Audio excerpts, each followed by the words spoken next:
The harvester listed hard to the left. Back wheel buried past the hub in mud that shimmered black as pitch in the failing light.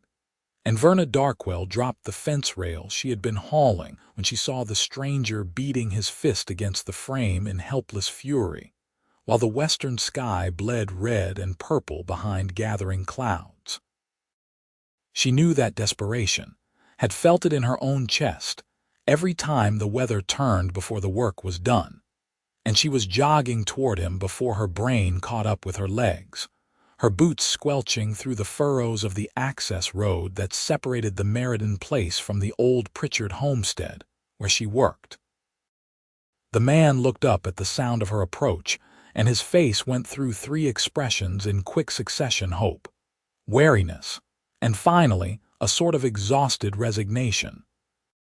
He was young, maybe 20 or 21, with brown hair sticking to his forehead and work-rough hands that he let fall to his sides, as she came to a stop 3 paces from the mired machine.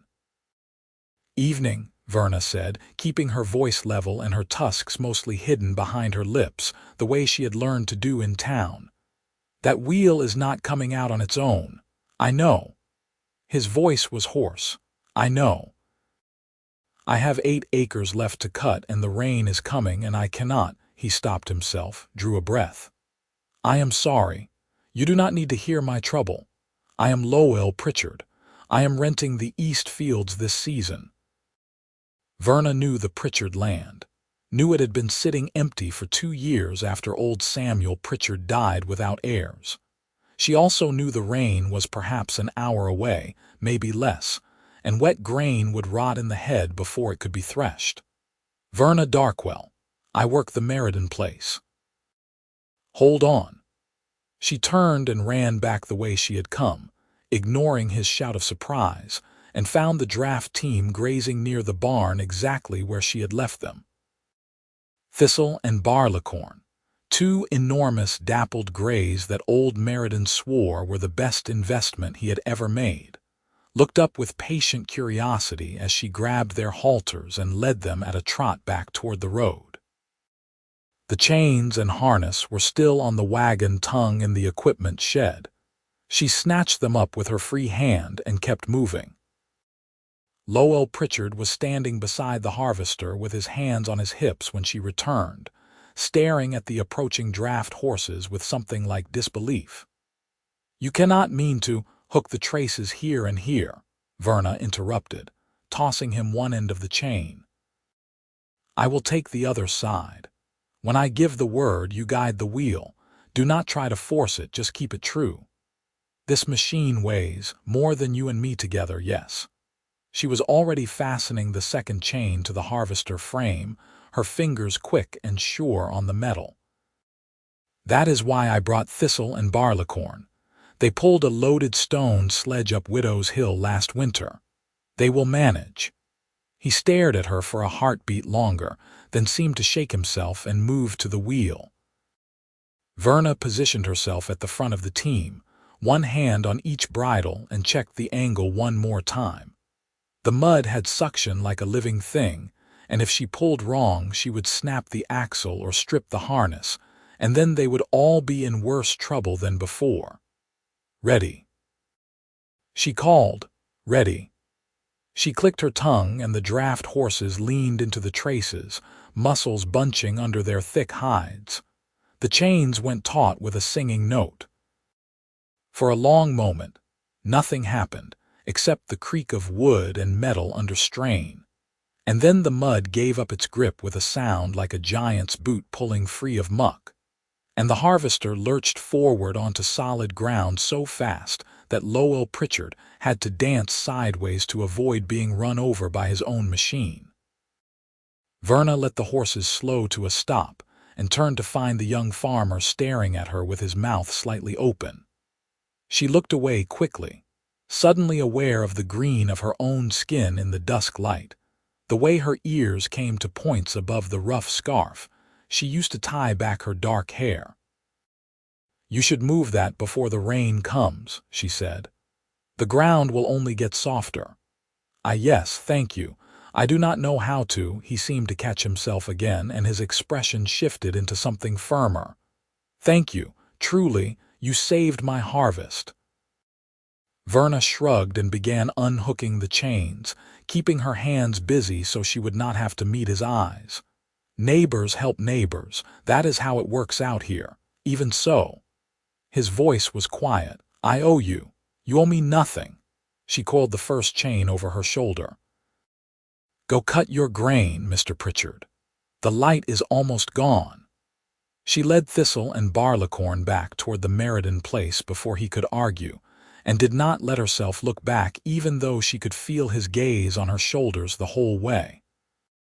It was only when she reached the barn and began stripping the horses of their harness that she realized her heart was pounding far harder than the brief exertion warranted, and that her hands were trembling just slightly as she worked the buckles. Foolish, she told herself. Foolish and pointless. He was human, and she was orc, and that was the end of it. No matter how warm his voice had gone when he thanked her, no matter that he had looked at her like she had conjured a miracle out of mud and chain. She hung the harness on its pegs and told herself very firmly to forget the whole encounter, and knew even as she did that she was lying. The rain began just as she finished putting the horses away, fat drops that spattered against the barn roof like thrown gravel. Verna stood in the doorway and watched the fields disappear behind curtains of water, and wondered whether Lowell Pritchard had gotten his grain cut in time.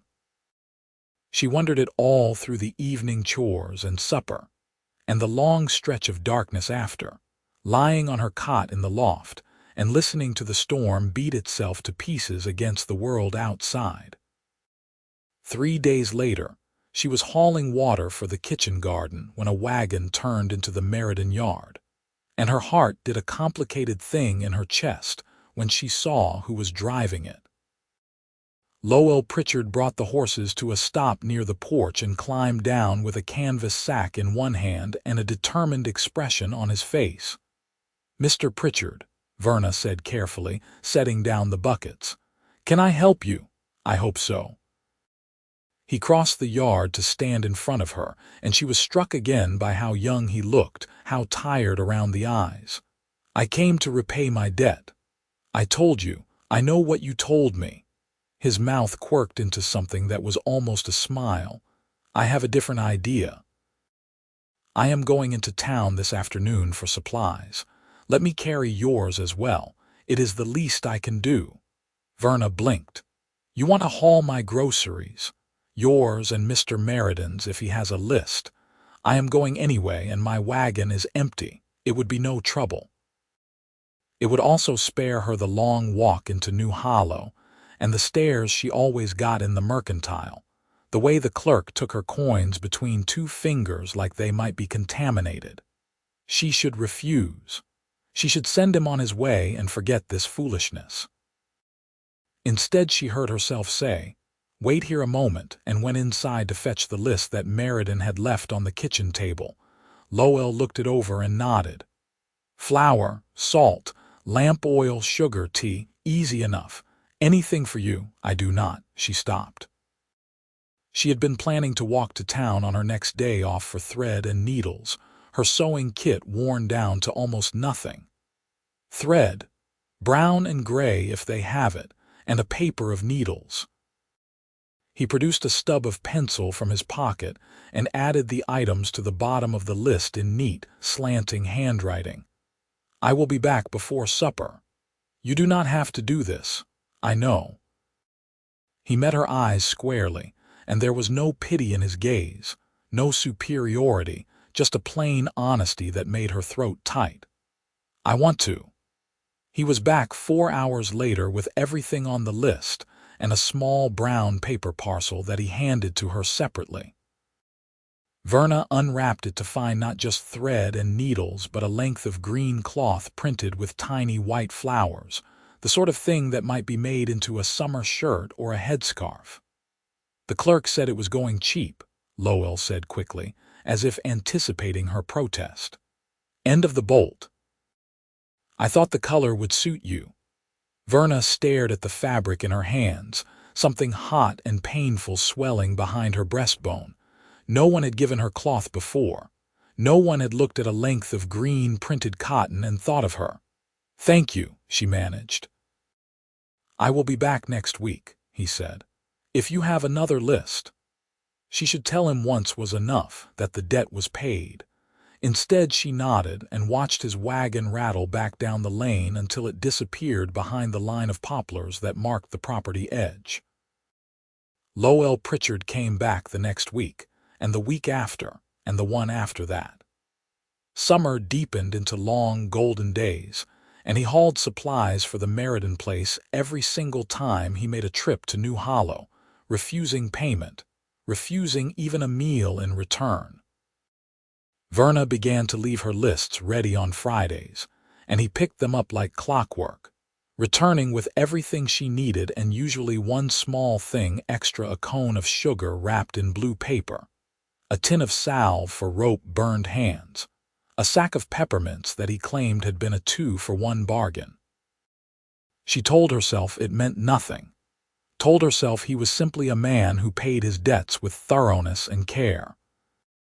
But she caught herself listening for the sound of his wagon wheels on Fridays, and her pulse kicked up every time she saw him coming up the lane, and when he smiled at her over an armload of flour sacks, she felt warm all the way to her toes. It was dangerous. It was foolish. It was going to break her heart. She did it anyway. On a Friday in late July, Lowell arrived looking gray around the edges, his mouth tight with something that might have been pain or worry or exhaustion. Verna saw it immediately and set down the harness she had been mending. "What is wrong?" "Nothing. Just a long week." But his hands shook slightly as he lifted the supply crates out of the wagon, and when he turned, she saw him wince. "You are hurt." "I am fine." Verna crossed the yard in 4 strides and caught his wrist before he could pick up the next crate. His skin was fever-hot under her fingers. "You are not fine. When did you last sleep?" "I sleep." When he looked away. "My grandmother has been poorly. I have been sitting up with her at night." "It is nothing serious, just a summer fever, but she gets confused when it is dark, and I do not want her to hurt herself." The pieces fell into place with sickening clarity. The tiredness around his eyes, the way he had lost weight over the past weeks, his shirts hanging looser on his frame. The fact that he was still taking on hauling duty even when he was clearly running himself into the ground. "You should have said something." "Why, so you could worry too?" He pulled his hand free, gently but firmly. "I am managing. You look half dead." "I will look fully alive once the fever breaks and I can get a decent night of rest." He hoisted the last crate and carried it to the porch. "I brought everything on your list." Verna wanted to shake him, wanted to tie him to a chair and force him to eat and sleep until he stopped looking like a strong wind would knock him flat. Instead, she said, "Come inside. I will make you lunch before you drive home." "I do not need, Lowell Pritchard. If you tell me one more time what you do not need, I am going to tip your wagon into the duck pond. Get inside." He blinked at her, and then a slow smile spread across his face, the first real one she had seen from him that day. "Yes, madam." She fed him bread and cold chicken and the last of the berry preserves, and watched with satisfaction as the color came back into his face. He ate like a man who had been forgetting meals, quick and focused, and when he finally pushed the plate away, he looked at her with something like sheepishness. "Thank you. I did not realize I was that hungry. You have been taking care of everyone except yourself. Someone has to." He turned the cup of water between his hands. "My grandmother raised me after my parents died. It is just the 2 of us. If I do not look after her, no one will." The quiet pain in his voice made Verna ache. She wanted to reach across the table and take his hand, but she kept her own hands folded in her lap. "How long has she been sick?" "The fever came on 5 days ago. Before that," he stopped, seemed to consider his words. "She is 81. She has good days and bad days. Lately there are more bad than good. And the farm is too much for one person, yes." His mouth twisted. "I am trying. But the truth is I am barely keeping my head above water, and if I cannot bring in a decent harvest this year, the bank is going to take the land. We have a mortgage that my grandfather took out years ago, and it comes due in October. I need to clear that debt or we lose everything." Verna had known farmers all her life, had seen the way debt could crush a family like a boot heel on an anthill. "How much do you need?" $240. He said it flatly, like a sentence handed down by a judge. "I have 80 saved. The harvest might bring another 100 if the prices hold and the weather cooperates. That still leaves me 60 short, and I do not know where I am going to find it. You could sell something. I have been selling things." He gestured vaguely toward the window. "Tools I do not need, furniture, my grandfather's watch. I am running out of things to sell, and I will not sell the draft horses or the equipment, because then I cannot work the land, and if I cannot work the land, I might as well hand the keys to the bank right now." The desperation in his voice cut her. Here was the real reason he looked so worn, the weight he had been carrying alone. "There has to be something. If there is, I have not found it." He drained the last of his water and stood. "I should go. I left my grandmother with the Farley girl from down the road, but I do not like to be gone too long." Verna walked him out to the wagon, her mind churning. $240 might as well be $2,000 for a farmhand who made $18 a month. But there had to be something, some way to help that did not involve charity he would never accept. Lowell climbed onto the wagon seat and gathered the reins, then looked down at her with an expression she could not quite read. "Verna, thank you. For the meal and for listening. I do not talk about this with many people. Why did you tell me? Because you asked." He said it simply, like it was the most obvious thing in the world, "and because I trust you." He drove away before she could find an answer to that, and Verna stood in the yard until the dust settled, those 3 words ringing in her head like bells. "Because I trust you." That night she lay awake in the loft, staring at the rafters and thinking about impossible things. The Meriden place was prosperous enough, the old man fair if not exactly warm, but she had no savings beyond the small tin box under her bed that held $23.60. It was everything she had managed to scrape together in 3 years of work. It would not even dent Lowell's debt, but there was land here. Acreage. Fields that had been sitting fallow for 2 seasons because Meriden was getting too old to work them himself and too stubborn to hire more help. And Lowell had strong hands and a good head for farming, and a desperation that could be harnessed if someone gave him the chance. The idea was wild and impractical, and would probably get her laughed out of the house.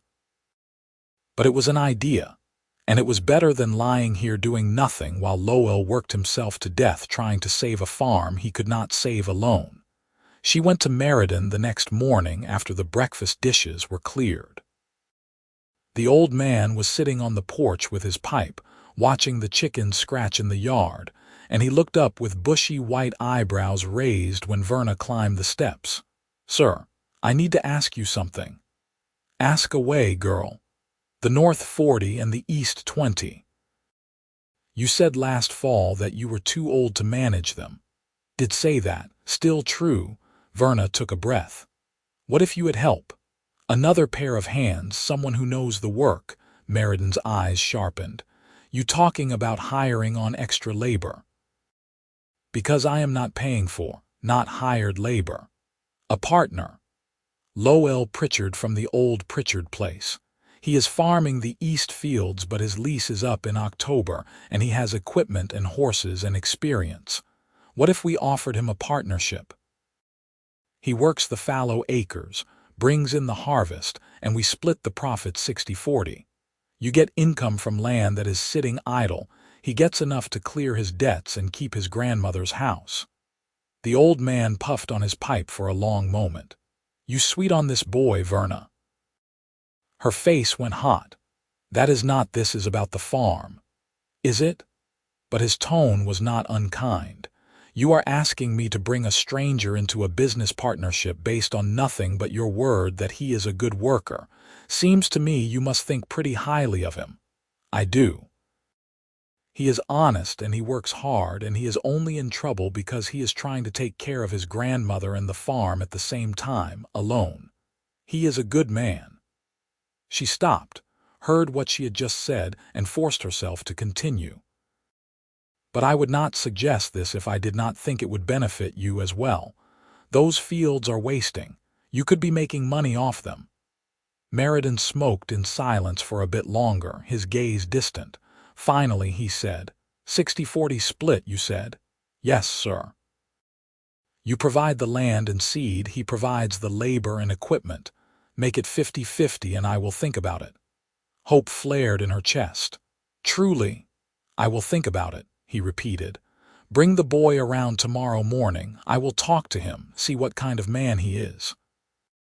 If I like what I see, we will draw up a contract. If I do not, we will forget this whole conversation. Fair, fair."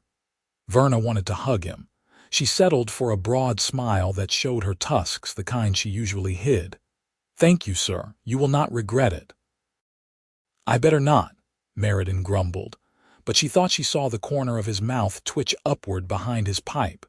She drove the wagon to the Pritchard place that afternoon, nerves jumping under her skin like grasshoppers.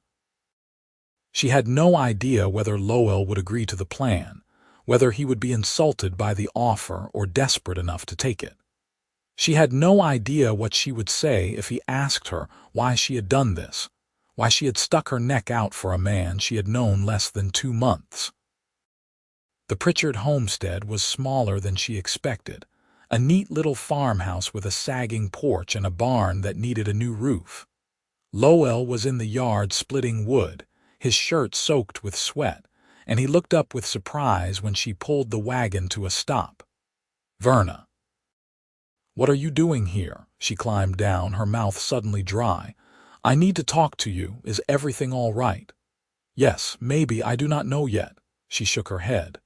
"Can we sit?" He led her to the porch steps and they sat side by side in the shade, the axe leaning against the rail. Up close he still looked tired, but some of the grayness had faded from his face. "How is your grandmother?" Verna asked. "Better. The fever broke last night. She is sleeping inside." He wiped his forehead with his sleeve. "Now tell me what brought you all the way out here," so she told him. The words came out in a rush, stumbling over each other, and she could not look at him while she spoke. Just stared at her hands folded in her lap and explained about the fallow fields and the partnership and Meriden's willingness to meet. When she finally ran out of words, the silence stretched long enough that she risked a glance sideways. Lowell was staring at her with an expression she could not name. "You did this. You convinced him." "I suggested it. He agreed to consider it." "You still have to meet with him, and he still has to approve the idea, but why?" The question was soft, almost wondering, and it stopped her cold. "What? Why would you do this for me?" "Because I cannot stand the thought of you losing everything. Because you are kind and stubborn, and you deserve better than to work yourself to death alone. Because when you smile at me, I feel like I could uproot trees with my bare hands." She swallowed all of it and said, "Because you needed help, and because you would do the same for me." He looked at her for a long time, something shifting behind his eyes, and then he said, "Yes, I would." He stood, held out a hand to help her up. His palm was warm and rough with calluses. "When does he want to meet?" "Tomorrow morning, 8 o'clock. I will be there." He did not let go of her hand. "Verna, I do not know how to thank you." "Then do not." She pulled away gently before she could do something stupid like hold on. "Just show up tomorrow and be yourself. That will be enough." She drove home with her heart in her throat and hope burning like a candle in her chest. And that night she did not sleep at all. Lowell arrived at the Meriden place at 7:30 the next morning, dressed in clean clothes with his hair combed back and his hands scrubbed raw. Verna met him at the gate and saw the nerves in the set of his shoulders, the way he kept flexing his fingers at his sides. "He is a fair man," she said quietly. "Just be honest. I am not much good at anything else." Meriden was waiting in the parlor, and Verna left them alone for the meeting, retreating to the kitchen where she could not hear the murmur of voices through the closed door. She scrubbed the breakfast dishes 3 times and was starting on the floor when the door finally opened and both men emerged. Lowell's face was carefully blank. Meriden looked thoughtful. Verna's heart sank. Then the old man stuck out his hand and Lowell shook it, and Meriden said, "We have a deal. 50-50 partnership on the north and east fields, contract through next spring. If the harvest is good, we will talk about renewing." Verna had to grip the edge of the table to keep her knees from buckling. "You agreed. He is a good man, like you said." Meriden shot her a look. "And he has a sensible head on his shoulders. We will draw up the papers this week." Lowell turned to her, and the expression on his face made her breath catch. "Thank you," he said, and there was so much weight in those 2 words that she could only nod. They started work the following Monday. Lowell arrived before dawn with his draft horses and equipment, and he and Verna spent the long summer days side by side, plowing and planting late-season crops, mending fences, clearing brush from the long-neglected fields. It was back-breaking labor, the kind that left her muscles screaming and her hands blistered even through gloves, but it was also strangely joyful. Lowell was easy to work beside. He did not talk much when he was focused on a task, but when he did speak, it was usually something wry or observant that made her laugh. He noticed things when she was favoring her left shoulder after a long day hauling fence posts, when she had skipped lunch because there was too much to do. He brought her water without being asked, shared his own lunch when hers ran short, matched his pace to hers so she did not feel like she was holding him back. And he was strong. Not orc strong, but human strong in a way that surprised her. Lean muscle and endurance that kept him working long after most men would have quit. She watched him lift a boulder out of the north field one afternoon, his shoulders straining under his shirt, and had to look away quickly before he caught her staring. The weather held through August and into September. The crops came in better than anyone expected, and Meriden walked the fields with a satisfied expression that Verna had never seen on his face before. The partnership was working. More than working, it was thriving. And somewhere in the midst of the long days and the shared labor, Verna fell the rest of the way in love with Lowell Pritchard. She did not mean to. She tried very hard not to.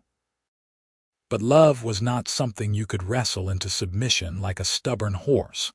And the more time she spent with him, the harder it became to ignore the way her heart lifted every time she saw him, the way his voice seemed to smooth all the rough edges of the world. He was kind. That was the worst part. He was kind to her in 1,000 small ways that had nothing to do with duty or debt, and everything to do with simply seeing her as a person worth kindness. He asked her opinion on planting schedules and listened when she answered. He remembered that she liked peppermints and brought her a bag from town. He told her stories about his childhood while they worked, funny little anecdotes about his grandmother and the scrapes he had gotten into as a boy. And he listened in turn when she told him about growing up orc in a human settlement, the loneliness and the slow, bitter lessons she had learned about making herself small. "That is wrong," he said quietly when she finished one such story. "You should not have to make yourself small for anyone. It is the way of the world. Then the world is wrong." He said it with such conviction that she almost believed him.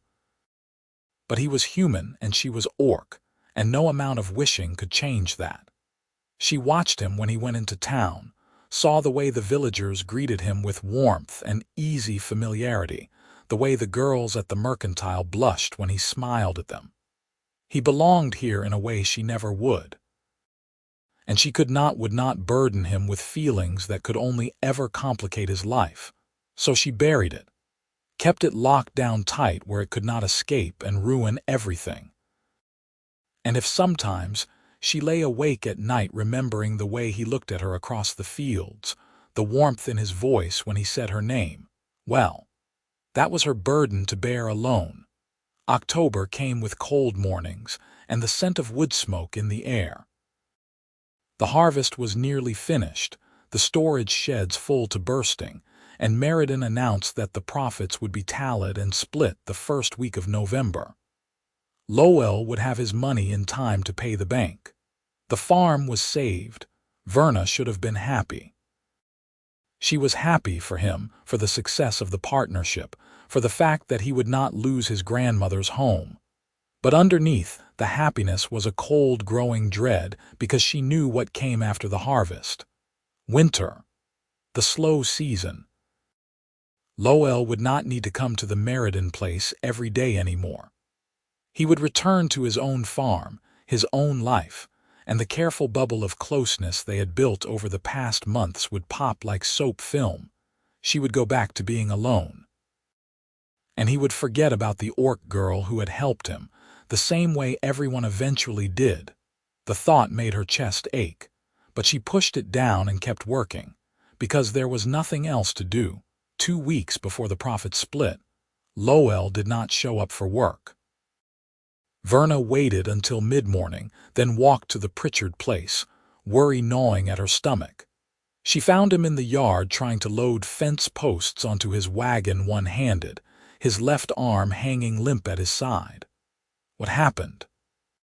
She was beside him before he could protest, taking the post from his good hand. I am fine. You are not fine, your arm is not working. What happened? He sighed. I was fixing the barn roof yesterday and I slipped, caught myself on the ladder, but I wrenched my shoulder doing it. It is just a strain, it will heal. Verna set down the post and turned him gently by the shoulder, probing the joint with careful fingers. He hissed when she touched a spot just below the collarbone. That is not a strain, that is a dislocation, you need a doctor. I cannot afford Lowell. She made her voice flat and no nonsense. Your shoulder is out of the socket. If you do not get it set properly, you will lose the use of that arm. Is that what you want? No, but no buts. Get in the wagon. I am driving you to town. My grandmother, I will send someone to sit with her. Move. He moved, too tired and in too much pain to argue further, and she drove him into New Hollow with her jaw set and her hands steady on the reins, ignoring the stares they got when she pulled up in front of the doctor's office. Dr. Hensley was a rail, thin man in his 50s with clever hands and sharp eyes. He took one look at Lowell's shoulder and nodded. Dislocated and badly. You are lucky you did not tear anything vital. Come inside. Verna waited outside while the doctor worked, pacing the wooden sidewalk and trying not to imagine all the ways this could go wrong. It seemed to take hours before the door finally opened, and Lowell emerged with his arm in a sling, and his face pale but composed. He says 2 weeks before I can use it again, he said. No heavy lifting, no overhead work. 2 weeks. Verna stared at him. Lowell, we have 2 weeks to finish the harvest. I know. His voice was dull. I will figure something out. She wanted to shake him again. Wanted to tell him that he did not have to figure everything out alone, that he could lean on someone for once in his stubborn life. Instead, she said, Get in the wagon. I am taking you home. She drove him back to the Pritchard place and helped him inside over his protests, then sat him down at the kitchen table and made tea while his grandmother watched from her rocking chair with bright, curious eyes. The old woman was small and bird-boned, her hair a cloud of white around her face, and she smiled at Verna with no fear at all. "You are the girl who has been helping my boy." "Yes, madam." "Good. He needs someone looking after him. He tries to do too much." "Grandmother," Lowell said, his ears going red, "it is true." She turned her gaze to him. "You work yourself ragged and you never ask for help. This girl has more sense than you do." Verna bit back a smile and set the tea in front of Lowell. "Drink. Then rest. I will come back tomorrow." "You do not have to. I will come back tomorrow," she repeated and left before he could argue. She went to Meriden that evening and explained the situation. The old man listened, his face unreadable, and then said, "So you are going to pick up his slack?" "Yes, for 2 weeks. However long it takes." Meriden studied her. "You love him." It was not a question, but Verna felt the words like a punch to the stomach. She opened her mouth to deny it and found she could not. "Yes." "Does he know?" "No, and he will not. He deserves someone who can give him a normal life, someone the town will accept. Not," she gestured at herself, "green skin and tusks and pointed ears. Not me. That is his choice to make, not yours. It is mine when I am the one who has to live with the consequences." Her voice came out fiercer than she intended. "I will not watch him lose everything he has worked for because people cannot accept that he cares for an orc. I will not do that to him." Meriden was quiet for a long moment. Then he said, "You are a good woman, Verna Darkwell, better than most. I hope someday you believe that yourself." She did not have an answer for that, so she just nodded and went to bed, and lay awake staring at the rafters until dawn. The next 2 weeks were the hardest she had ever worked. She took on Lowell's share of the labor in addition to her own, rising before dawn and collapsing into bed long after dark, her body screaming with exhaustion. She cut and hauled and stacked until her hands bled through the gloves, until her shoulders felt like they would separate from her spine. Lowell tried to help. She snarled at him to sit down and rest his shoulder before he made it worse, and he subsided with a guilty expression that made her feel like the worst kind of bully. But she could not let him ruin himself, not when they were so close to the finish line. She saw him every day, brought him updates on the work, shared meals with him and his grandmother, listened to the old woman's stories about the farm in better days. And every day it got harder to leave, harder to pretend that this was just business, just neighborly help between partners. On the 13th day, she was hauling the last load of pumpkins from the east field when Lowell appeared beside the wagon, his sling discarded and both hands reaching for a crate. "What are you doing?" Verna demanded. "Helping. The doctor said 2 weeks. It has been 13 days. 13 is not 2 weeks. Close enough." He lifted the crate despite her protests and loaded it into the wagon with only a slight wince. "My shoulder is fine. See, you are impossible. I am grateful." He set down the crate and turned to face her, and the look in his eyes stopped her breath in her throat. "Verna, you have been doing the work of 3 people for almost 2 weeks.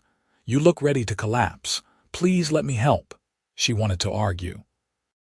Wanted to send him back to the house where he would be safe and she would not have to feel this ache in her chest every time he looked at her. But she was so tired, and he was standing there with his heart in his eyes, and she could not find the strength to push him away. "Fine," she said.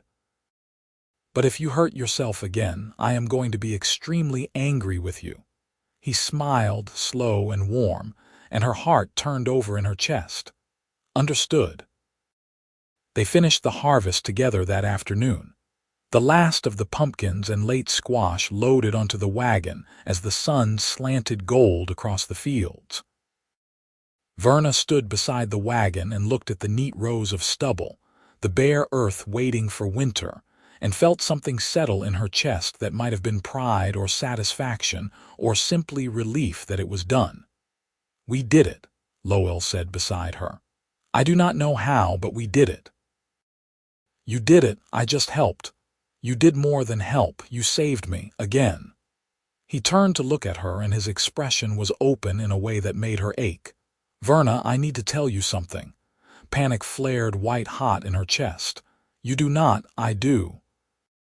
I have been trying to find the right words for weeks and I keep failing, so I am just going to say it. I am in love with you. The world tilted sideways. Verna stared at him, her brain refusing to process the words. What? I am in love with you, he repeated, steady and sure. I think I have been since the day you hauled my harvester out of the mud and looked at me like I was not allowed to thank you for saving my life. I love your strength and your stubbornness and the way you never back down from anything. I love that you laugh at my terrible jokes and that you care so fiercely about people even when they do not deserve it. I love you, Verna Darkwell, and I do not care who knows it. She could not breathe, could not think. Lowell, you cannot. I am orc. I know. People will talk. They will make your life miserable. Let them talk. You could have anyone. Any human girl in the village would. I do not want anyone in the village. He took a step closer, his gaze never leaving hers. I want you. Only you. And if you do not feel the same way, I will accept that, and we will go back to being partners and friends. But if there is any chance that you might, he stopped, swallowed. I had to tell you. I could not live with myself if I did not at least try. Verna's throat was so tight she thought she might choke. You are an idiot, he blinked. I what? You are a kind, stubborn, impossible idiot, and I have been in love with you since July. The words tore out of her like they had been waiting all along. I have been lying awake at night trying to figure out how to stop, because I knew you deserved better than an orc who will make your life complicated and hard. And now, you are standing here telling me you do not care, and I do not know whether to kiss you or knock some sense into your head. His face split into a grin so wide it looked like it might crack his face in half. Could you maybe do the first one? She kissed him, stepped forward and pulled him down by his collar, and kissed him right there in the middle of the field with the sunset blazing around them and the smell of earth and harvest in the air. He made a startled sound against her mouth, and then his arms came around her waist, and for a long, perfect moment, nothing else existed except the two of them and the warmth of his lips, and the way he held her like she was something precious. When they finally broke apart, both breathing hard, Lowell rested his forehead against hers and laughed, the sound bright with joy. I was so afraid you would say no. I was so afraid you would ask. We are both idiots then. Agreed. She pulled back just far enough to see his face. Lowell, this is not going to be easy. People are going to say things. I know. They are going to be cruel, I know. You might lose Verna. He cupped her face in his hands, his touch unbearably gentle. I do not care. You are worth whatever comes. Do you understand me? She wanted to believe him, wanted to let herself have this without fear or doubt. But a lifetime of being unwanted did not evaporate in a single moment, and she could not quite silence the voice in her head that said this would end, that he would change his mind when the reality of loving an orc hit him. He must have seen it in her face, because his expression softened. I am not going anywhere. I am going to be right here every single day until you believe me. That might take a while. I have time. She kissed him again, softer this time, and let herself believe it, just for this moment, just for now. They walked back to the Meriden place hand in hand as the sky turned violet and the first stars pricked through the gathering dark. Meriden was on the porch, and he took one look at their clasped hands and their faces and said, finally. Verna felt her ears heat. Sir, do not sir me.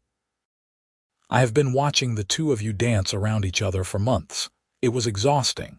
He puffed on his pipe. You staying for supper, Pritchard, if you do not mind, sir. Would not have asked if I minded. Get inside, both of you. Food is getting cold. They ate together at the kitchen table, the three of them, and it felt like something settling into place that Verna had not known was off balance. Lowell told a story about his grandmother mistaking a hen for an intruder and chasing it around the yard with a broom, and Meriden laughed so hard he choked on his tea, and Verna sat between them and felt warm all the way through. When Lowell finally left for the night, he kissed her on the porch in full view of anyone who cared to look, and Verna did not even try to hide her smile. The first week of November, Meriden called them both into the parlor and laid out the profit tallies on the desk. The numbers were better than any of them had dared hope. After expenses and the agreed split, Lowell's share came to $163. He stared at the paper like it might vanish if he blinked. That is more than enough. Good harvest, Meriden said.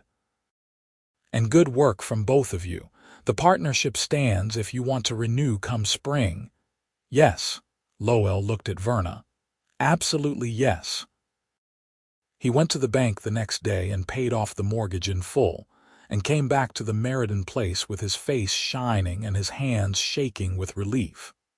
Verna met him at the gate, and he picked her up and spun her in a circle, both of them laughing, and she did not care who saw. But not everyone was happy. She learned that a week later when she went into New Hollow for supplies. The stares were worse than usual, the whispers louder, and when she approached the counter at the mercantile, the clerk looked at her with open disgust. "We do not serve your kind here." Verna froze. "I have been buying supplies here for 3 years. That was before you started spreading your legs for a decent man." The clerk's voice was loud enough to carry through the shop. "We do not need orcs seducing our men. Take your business elsewhere." The words hit like a slap. Verna felt her face go hot, shame and rage twisting in her stomach, and she turned and walked out before she could do something stupid like cry or throw something. She made it halfway down the street before she had to stop and lean against a wall, her breath coming in short, hard gasps. She should have known, should have expected this, but knowing and experiencing were two different things, and the venom in the clerk's voice had shaken her more than she wanted to admit. "Verna," she looked up to find Lowell striding toward her, his face thunderous. "What happened?" "Nothing." "I am fine." "You are not fine. Tell me what happened." So she told him, hating how small her voice sounded, and watched his expression go from concern to fury. Before she could stop him, he was turning back toward the mercantile. "Lowell, do not stay here." He was gone before she could protest, and she heard his voice through the shop window, loud and sharp. "You refuse to serve Verna Darkwell." The clerk's reply was muffled but defensive. Lowell's response was not. "Then you will not be serving me either, or anyone from the Meriden place. Or anyone I can convince to take their business to the trading post in Oak Ridge instead." "How much will your boss appreciate that?" More muffled protest. Then Lowell again, his voice like ice. "Verna Darkwell is worth 10 of you, and if you speak to her like that again, you will answer to me. Are we clear?" He emerged a minute later, still furious, and took Verna's hand. "We are going to Oak Ridge. Lowell, that is 10 miles. I do not care if it is 50 miles. You deserve to be treated with respect, and if this town cannot manage that, we will find one that can." They drove to Oak Ridge that afternoon, and the trading post there was smaller, but the owner was polite and did not blink twice at Verna's green skin. They filled her list and Lowell paid, and on the drive back he said quietly, "I am sorry that happened. It was not your fault. It was my fault for thinking people would be better than they are." His jaw was tight. "But I meant what I said. I will not stand by and let anyone treat you that way. You are going to make enemies. Then I will make enemies." He glanced at her, and his expression softened. "Verna, you are the best thing in my life. I would fight the whole town for you if I had to." She did not have words for the feeling that swelled in her chest, so she just squeezed his hand and held on and tried to believe that this could work. Winter came, and with it a new rhythm. Lowell spent his days caring for his grandmother and maintaining the equipment, and his evenings at the Meriden place, sharing supper and sitting by the fire while Verna mended harness and Meriden read aloud from the newspaper. It was domestic and comfortable, and Verna found herself hoping for the first time in her life that this could be permanent. In January, Lowell's grandmother took a turn for the worse. The winter cold settled into her lungs and she grew weaker by the day until she was too frail to leave her bed. Lowell sat with her day and night, and Verna came when she could, bringing soup and fresh bread, sitting quietly in the corner while he read to the old woman or simply held her hand. On a bitter afternoon in late January, the grandmother looked at Verna with clear, sharp eyes and said, "Come here, girl." Verna moved to the bedside. The old woman's hand was light as paper when she took it. "Yes, madam, you make my boy happy." Verna's throat tightened. "He makes me happy too." "Good. Then promise me you will look after him when I am gone. He tries so hard to be strong, but he needs someone. Promise me." "I promise." The grandmother smiled and closed her eyes, and that was the last thing she said. She passed quietly in her sleep 2 days later, with Lowell holding one hand and Verna holding the other. The funeral was small. A few neighbors came, and Meriden, and Verna stood beside Lowell at the graveside and held his hand while the minister said the words. He did not cry, but his grip on her fingers was crushing, and she held on and did not let go. In the days after, he was quiet and distant, moving through the chores with mechanical efficiency, his face blank. Verna stayed close, cooking meals he barely touched, making sure he slept, simply being there when he needed her. She did not push him to talk, just waited. On the 5th day he broke. She found him in the barn sitting on a hay bale with his face in his hands, his shoulders shaking, and she sat beside him and pulled him against her shoulder and let him cry. She did not tell him it would be all right, did not offer empty platitudes. She just held him and let him grieve, and after a long time he pulled back and wiped his eyes and said hoarsely, "Thank you. You do not have to thank me.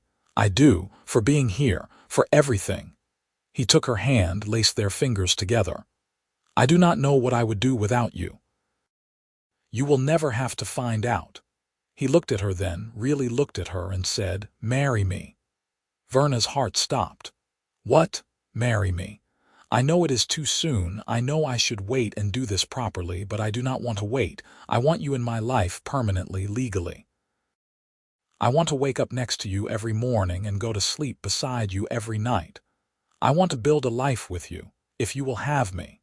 She should say no. Should tell him he was grieving and not thinking clearly, that he would regret this in a month or a year.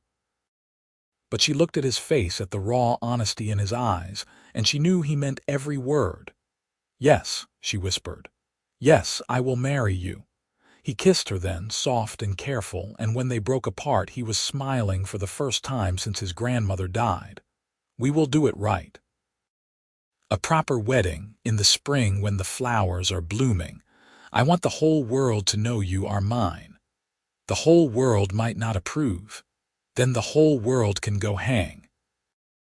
They were married in April, on a bright warm morning with the orchard in bloom and the fields greening up around them. Meriden stood as witness, and the minister who agreed to perform the ceremony was an old circuit rider who had seen enough of the world to know that love came in many forms. Verna wore the green dress she had made from the cloth Lowell had given her months ago, and he wore his best shirt and a wildflower boutonniere that matched the crown of blossoms she wore in her hair. There were no guests beyond Meriden and a handful of neighbors brave enough to attend, but Verna did not care. She looked at Lowell standing across from her in the spring sunshine, his hand warm in hers, and felt more joy than she had ever imagined possible. "I do," she said when the minister asked, and her voice did not shake. "I do." Lowell echoed and slipped a simple silver ring onto her finger. They kissed as husband and wife, and the small crowd cheered, and Verna felt something settle into place in her chest that had been waiting her whole life. The next months were a blur of work and happiness.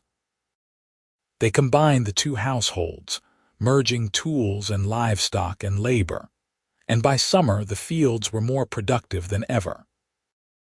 Meriden hired a young man from Oak Ridge to help with the increased workload, and the four of them brought in a harvest that had the neighbors talking, even the ones who disapproved of the marriage. Not everyone was hostile. Some people, slowly, came around. The owner of the trading post in Oak Ridge started carrying special orders for them. A few of the neighboring farmers began nodding to Verna when they passed on the road. It was not acceptance, not quite, but it was a start. And in the evenings when the work was done, Lowell and Verna would sit on the porch of the Pritchard house, their house now, and watch the sun set over the fields and talk about the future. "I want children," Lowell said one night, his hand resting on her knee. "If you do, I think you would be a wonderful mother." Verna's heart squeezed. "I want that too, though I do not know if," she stopped. "Half-orc children will have a harder time than either of us did. People will not know what to make of them. Then we will teach them to be strong, like you." He turned to look at her. "And we will make sure they know they are loved. That is what matters." She leaned into his shoulder and let herself imagine it. A child with her green skin and his warm eyes, growing up on this farm with dirt under their fingernails and love in their heart. It seemed impossible and precious and terrifying all at once. "All right," she said. "Let us make a family." Their daughter was born the following spring, a squalling green-skinned baby with tiny tusks just beginning to show in her father's dark hair. They named her Myrla, and she was perfect. Verna had been afraid of how the world would receive her daughter, but from the first moment, Lowell held Myrla in his arms, looking at her with such wonder and fierce protectiveness that Verna had to look away before she cried. She knew they would manage. Whatever came, they would face it together. Myrla was a year old when Verna realized she was pregnant again. This time the pregnancy was easier, and the birth brought a son. A sturdy boy with human skin tones but his mother's pointed ears, whom they named Doran. He had his father's steady temperament and his mother's stubbornness, and he and Myrla grew up chasing each other through the fields, helping with the chores as soon as they were big enough to hold a bucket. The farm prospered. Word spread about the quality of the produce from the Pritchard-Meriden partnership, and buyers came from as far as the capital to purchase their grain and livestock. They hired more help, built a new barn, expanded the acreage under cultivation. Lowell proved to have a head for business, and Verna had the strength and endurance to see every plan through to completion. Together they built something neither of them could have managed alone. Meriden passed in his sleep one winter night, 10 years after the partnership began. He was 89 and he left his share of the farm to Verna in his will, along with a note that said simply, "You earned this. Be happy." She cried at the funeral, not just for the loss of a good man, but for everything he had given her, a chance, a place to belong, a family. Lowell held her while she wept, and later they planted an apple tree on the hill overlooking the fields, a living memorial to the old man who had believed in them when no one else did. Life continued. The children grew. Myrla turned out to have a gift for animals, gentle and patient in a way that had even the most skittish livestock calming under her hands. Doran loved the machinery, the harvesters and plows and threshers, and could take apart an engine and put it back together by the time he was 12. There were still hard days. Days when someone in town said something cruel and Myrla came home with tears in her eyes. Days when Doran got into a fight defending his sister's honor and came back with a black eye and split knuckles. But there were more good days than bad, and Verna and Lowell made sure their children knew they were loved, always, no matter what the world said. On a golden afternoon in October, 20 years after Verna had hauled a stuck harvester out of the mud and changed the course of 2 lives, she stood in the middle of the fields with Lowell beside her and watched their children direct the harvest crew, young adults now with lives and dreams of their own. Myrla had just announced her engagement to a quiet young orc from Oak Ridge, and Doran was making noises about attending agricultural college in the capital. "We did all right," Lowell said, slipping an arm around her waist. "Did we not?" Verna leaned into him, breathing in the scent of sun-warmed cotton and the faint smell of wood smoke that always clung to him this time of year. "We did better than all right. I still think about that day, you know, the harvester stuck in the mud. I was so desperate and angry, and then you came out of nowhere like some kind of miracle. I just had a good team of draft horses. You had a good heart." He turned her to face him, his hands framing her face the way they had the first time he told her he loved her. The years had put lines around his eyes and threads of silver in his hair, but the look in his eyes was the same, warm and sure and absolutely certain. "You saved me, Verna. In every way a person can be saved. You saved me right back. Then I guess we are even." She kissed him there in the middle of the harvest field, with the sun pouring gold over the land they had built together, and thought about the years behind them and the years ahead, and felt nothing but gratitude. That evening they gathered for supper around the long table in the farmhouse. Verna and Lowell, Myrla and her fiancé, Doran and the hired hands and the neighbors who had slowly become friends. The table was crowded and loud with conversation, plates piled high with roasted chicken and fresh bread and vegetables from their own garden. Lowell stood to say grace, and everyone quieted. He looked around the table at the faces gathered there, human and orc, and everything in between, and his voice was steady when he spoke. "We are grateful for this food, for this land, and for the people around this table. We are grateful for the chance to work and build and grow together. And we are grateful for the love that brought us here, and the love that keeps us going. May we always remember that we are stronger together than we ever could be apart." "Amen," Verna said softly, and the chorus echoed around the table. They ate and talked and laughed, and when the meal was finished and the dishes cleared, Verna and Lowell walked out to the porch and sat in the chairs they had worn smooth over 2 decades of evenings. The stars were coming out, bright and sharp in the autumn sky, and somewhere in the distance an owl called. "Do you ever regret it?" Verna asked. "Marrying me, choosing this life?" Lowell did not answer right away, and she felt a flicker of old fear. Then he took her hand, threaded their fingers together, and said, "Not for a single second. You are my life, Verna. You and the children and this farm and everything we have built. I would not change a moment of it." The fear dissolved, replaced by a warmth that spread through her whole body. She squeezed his hand and looked out over the land they had tamed and tended, the home they had made from mud and hope and sheer stubborn determination. "I love you," she said. "I love you too.